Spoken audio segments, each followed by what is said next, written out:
rapi, duduk kembali.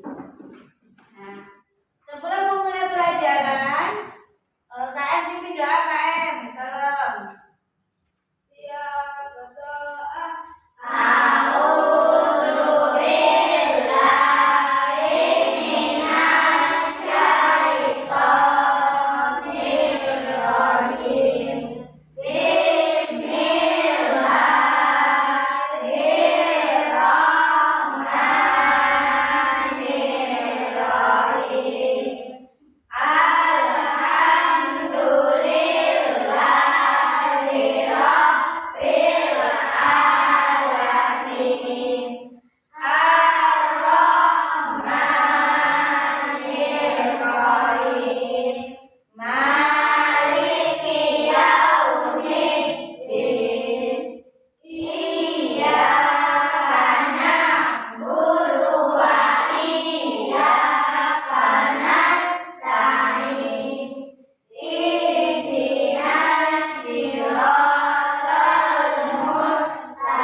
Hari ini kita akan belajar tentang Khulafaur Rasyidin, yaitu Abu Bakar As-Siddiq.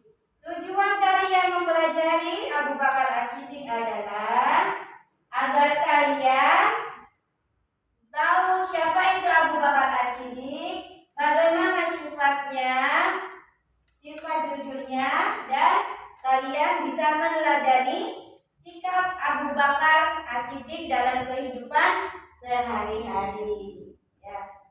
Sebelum mulai pelajaran, Ibu ingin mengabsen dulu. Nafisya hadir? Irsyad? Hadir. Bening? Hadir.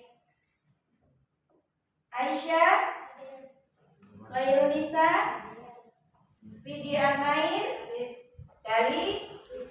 Ucu? Hadir. Arna? Krisna? Ibnu Adha? Hadir. Ada yang belum disebut? Putri? Hadir? Sudah hadir semua ya? Ya. Setelah Ibu menyampaikan tujuan pelajaran tadi, Ibu ingin bertanya, siapa itu Abu Bakar? Ada yang tahu siapa itu Abu Bakar?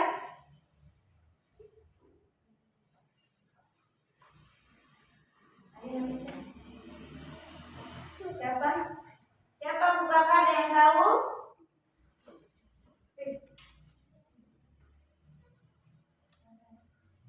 Ya, siapa Fidi? Abu Bakar memiliki nama asli Abdullah bin Abi lahir di Mekah tahun 573 Masehi.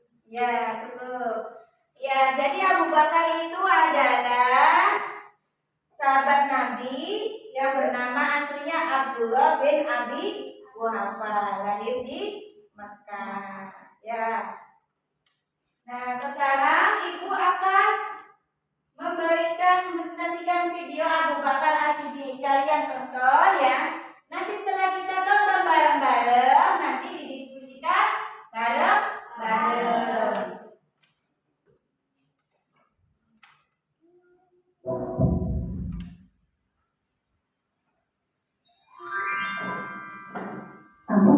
As-Siddiq radhiyallahu anhu. Nama beliau adalah Abdullah bin Utsman bin Amir bin Amr bin Ka'ab bin Sa'ad bin Taim bin Murrah. Masa beliau bertemu dengan Rasulullah SAW pada kakek yang keenam, yaitu Murrah. Abu Bakar radhiyallahu anhu lahir 2 tahun setelah lahirnya Rasulullah Muhammad SAW di kota Mekah. Semasa kecil, Abu Bakar radhiyallahu anhu sudah menjadi teman akrab Rasulullah SAW. Keduanya memiliki sifat yang sama, yaitu jujur, tidak suka berbuat kejelekan, tidak membela dan tidak suka mengkhianati. Bahkan pekerjaannya pun sama. Abu Bakar adalah seorang pedagang. Beliau adalah seorang pedagang yang semua kekayaannya digunakan untuk kepentingan dakwah Islam.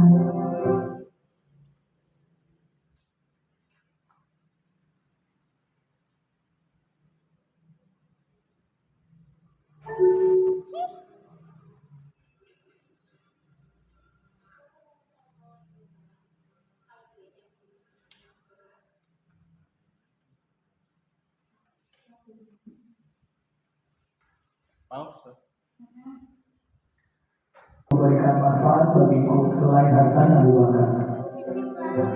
Suatu hari Rasulullah SAW mengajarkan para sahabat untuk bersedekah.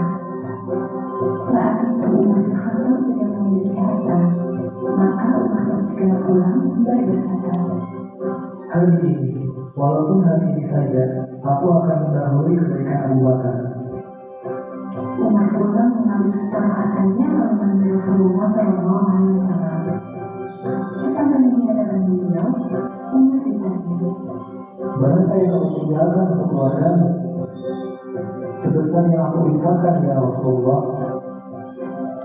lalu datanglah Abu Bakar dan membawa hartanya. Rasulullah SAW bertanya kepadanya, apa yang kamu tinggalkan untuk keluargamu? Aku tinggalkan Allah dan Rasulnya. Mendengar ucapan Abu Bakar itu, Umar pun berkata, Sungguh aku tak akan bisa mendahului kebaikan Abu Bakar untuk selamanya. Abu Bakar Siddiq adalah sosok sahabat yang paling banyak berdoa. Hatinya lembut dan mengasihi, sangat pemalu dan menyayang. Beliau adalah sahabat yang sangat warak dan zuhud. Dari sanalah Ahlussunnah bersepakat bahwasanya Abu Bakar merupakan manusia terbaik setelah Rasulullah SAW. Dari sekian banyak sahabat, dirinya yang ditunjuk Rasulullah SAW untuk menjadi imam sholat menggantikan beliau yang sedang sakit.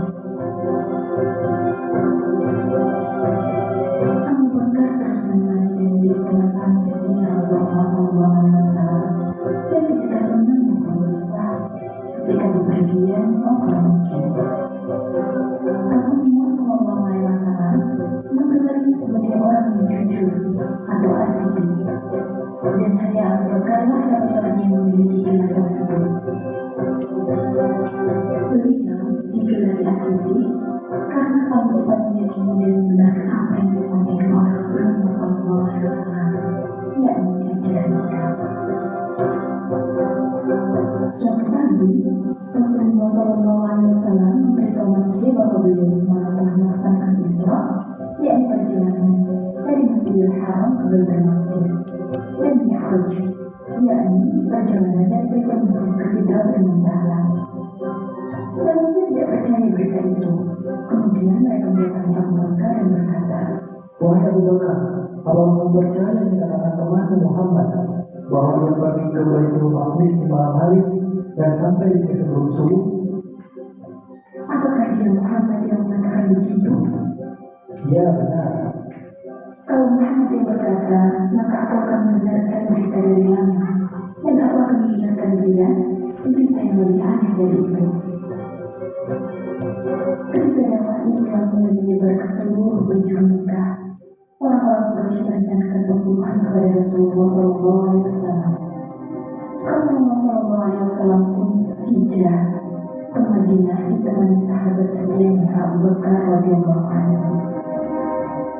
Dalam perjalanan itu, Rasulullah SAW dan Abu Bakar dikejar-kejar orang-orang kafir musyrik. Mereka bersembunyi di dalam gua Sur. Hampir saja bersembunyi Rasulullah SAW dan Abu Bakar diketahui musuh, karena orang-orang kafir itu pun sampai di gua Sur. Ketika musuh akan masuk ke dalam gua untuk memeriksa keberadaan Rasul dan Abu Bakar, Allah Subhanahu wa Ta'ala menolong mereka dengan adanya serangan wabah lagi yang sengaja, tidak rusak sedikit pun. Dan di sanalah orang-orang kafir berkesimpulan, tidak mungkin Rasulullah dan Abu Bakar ada di dalam rumah. Pada tahun ke-11 Hijriah, Rasulullah SAW wafat. Melalui musyawarah yang panjang, akhirnya para sahabat sepakat memilih Abu Bakar sebagai khalifah Rasulullah. Setelah beliau diangkat menjadi khalifah, beliau menyampaikan pidato singkat namun penuh makna di Masjid Nabawi. Beliau memuji Allah dan berkata, "Wahai sekalian manusia, sesungguhnya aku telah diangkat menjadi pemimpin kalian, padahal aku bukan orang terbaik di antara kalian. Jika aku berbuat baik, maka bantulah aku. Jika aku berbuat keliru, maka luruskanlah aku. Kejujuran itu adalah amanah, dan kedustaan itu adalah khianat. Orang-orang yang lemah di antara kalian adalah kekuatan bagiku. Semoga aku bisa menunaikan haknya, insya Allah. Dan orang-orang yang kuat di antara kalian adalah lemah sampai aku ambil kewajibannya secara benar, insya Allah. Tidaklah suatu kaum meninggalkan jihad fisabilillah, kecuali Allah pasti akan menghinakan mereka. Dan tidak suatu kaum melakukan perbuatan keji dan maksiat, kecuali pasti Allah akan menurunkan azabnya. Taatilah aku selama aku mentaati Allah dan Rasulnya, dan jika aku bermaksiat kepada Allah, tidak boleh kalian mentaatinya." Pada masa pemerintahan Abu Bakar, yang muslim diuji dengan banyaknya orang-orang yang murtad dan membiasakan kembali kemunculan nabi-nabi palsu. Abu Bakar pun mengambil langkah tegas untuk mengatasi permasalahan tersebut, di antaranya dengan memberangkatkan pasukan bersama di Sa'id untuk memerangi kabilah Uqa'ah di Syam dan Yaman. Dengan izin Allah, pasukan ini mendapatkan kemenangan. Selain itu, pada masa pemerintahannya lah Al-Quran mulai dikumpulkan dan disatukan atas usulan Umar bin Khattab radhiyallahu anhu, karena banyak sahabat khawatir akan hilangnya hafalan mereka. Tugas ini diserahkan kepada Sa'id bin Thabit radhiyallahu anhu. Abu Bakar juga berupaya menyebarkan dakwah Islam ke berbagai negeri, termasuk negeri adidaya saat itu, yakni Persia dan Yaman.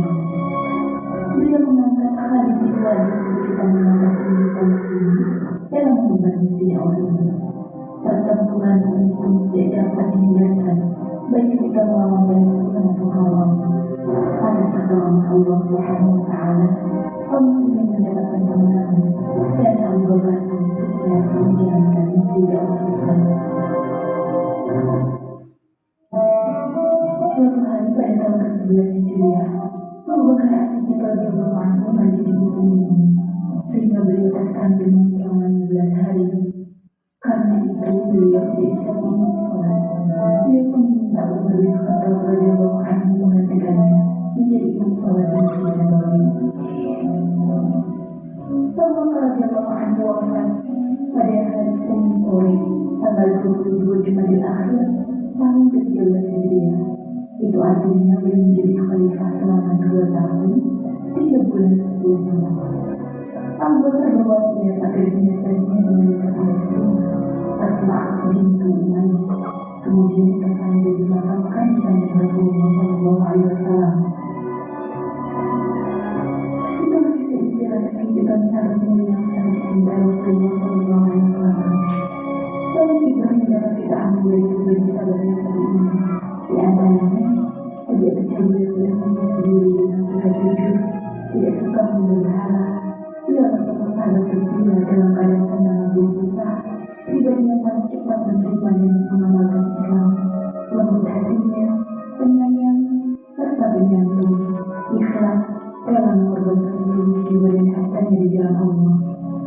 Inilah bukti kesempurnaan iman kita teladani dari sosok Abu Bakar As-Siddiq radhiyallahu anhu. Wallahu a'lam bishawab.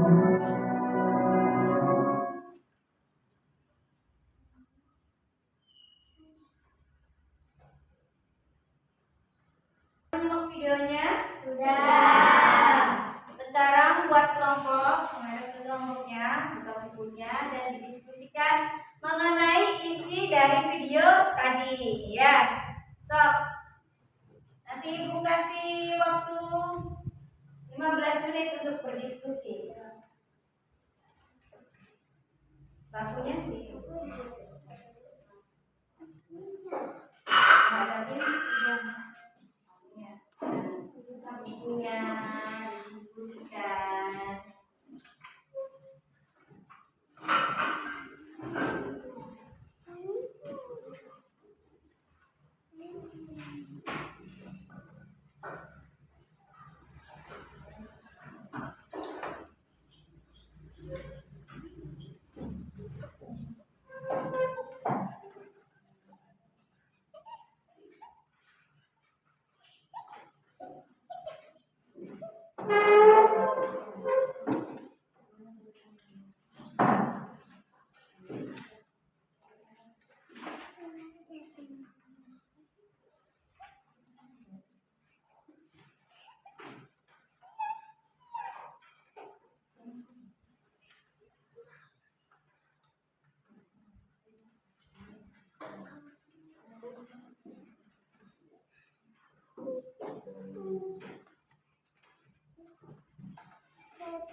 Baik, Bu ya.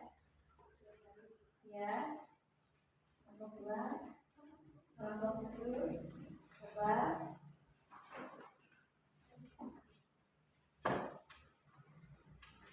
Ya, silakan berdiskusi mengenai Abu Bakar As-Siddiq dari biografinya, dari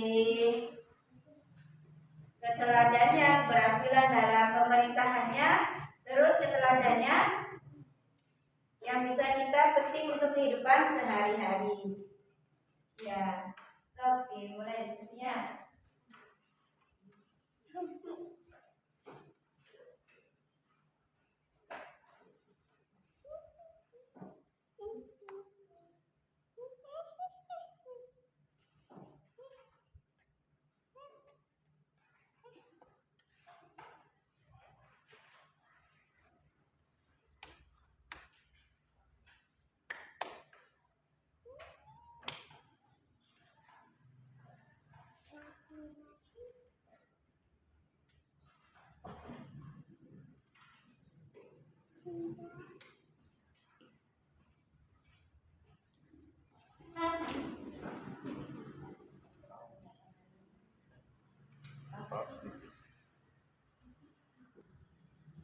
Sudah selesai diskusinya?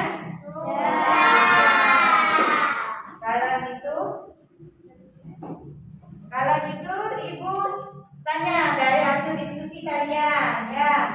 Pertama kelompok 1 dulu. Bicara yang keras ya. Sebutkan biografi dari Abu Bakar As-Siddiq. Berdiri aja. Yang keras.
biografi dari Abu Bakar As-Siddiq, bergelar As-Siddiq.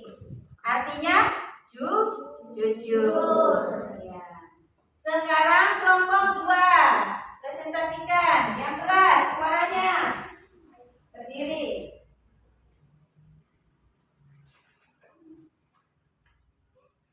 Keberhasilan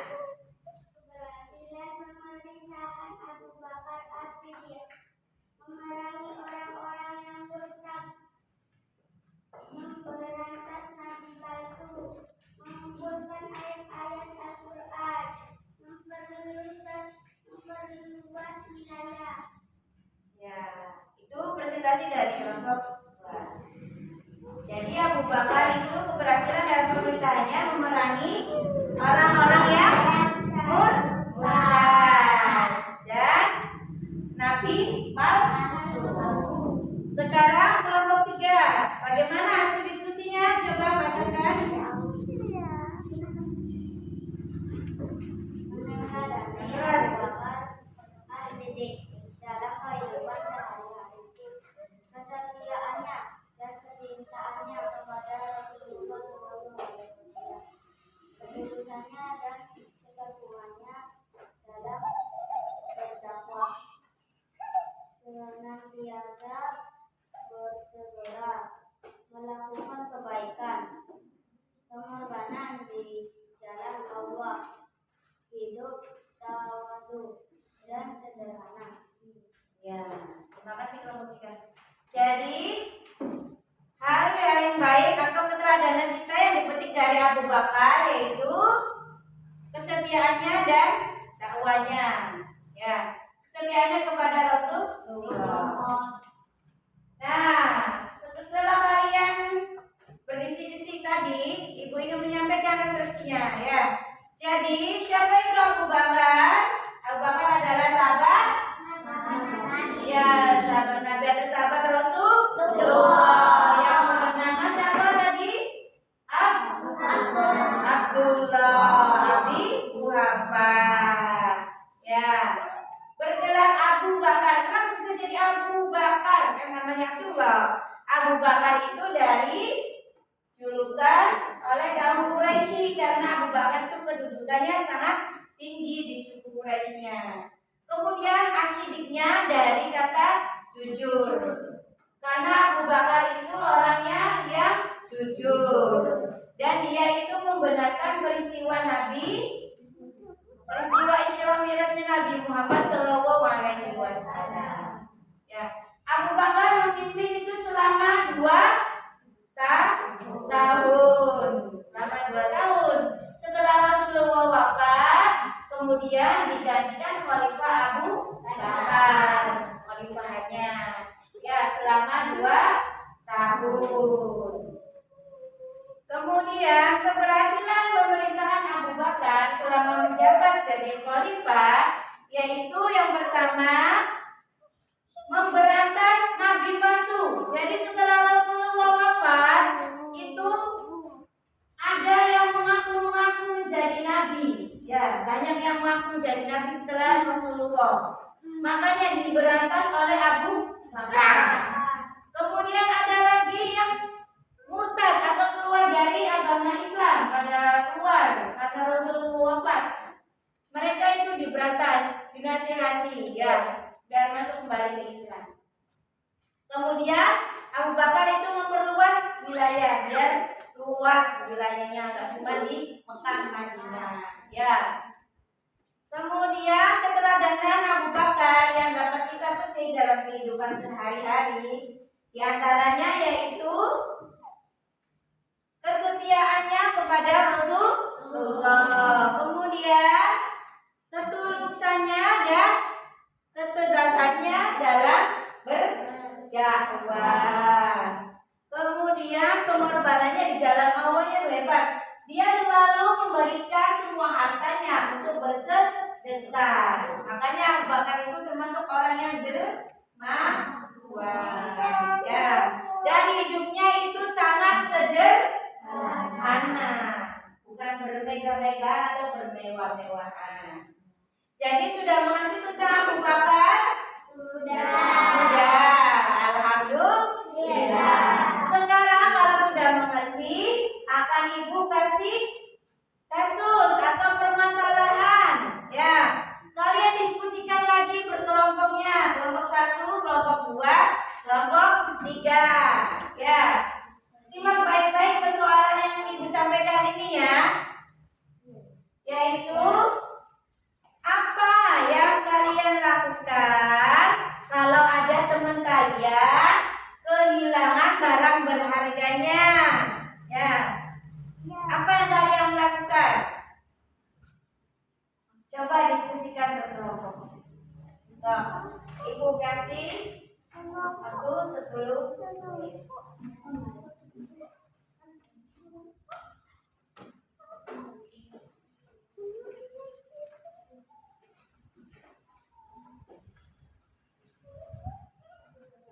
Ya.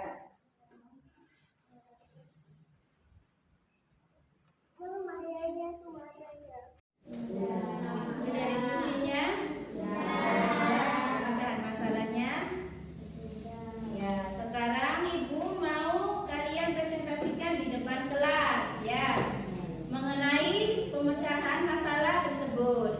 Mulai dari kelompok 1 dulu, maju silakan ke depan. Semuanya maju, temenin. Yang berbicaranya.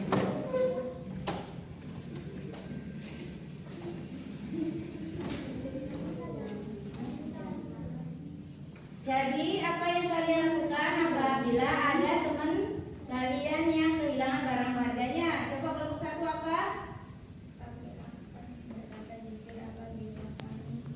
Keras. Menemukan barang maka akan kami kembalikan. Ya. Tepuk tangan buat kelompok 1. Silakan duduk kelompok 1. Ya. Jadi kelompok 1 bilang akan dikembalikan apabila menemukan barang tersebut. Berkata jujur. Silakan kelompok 2 presentasikan.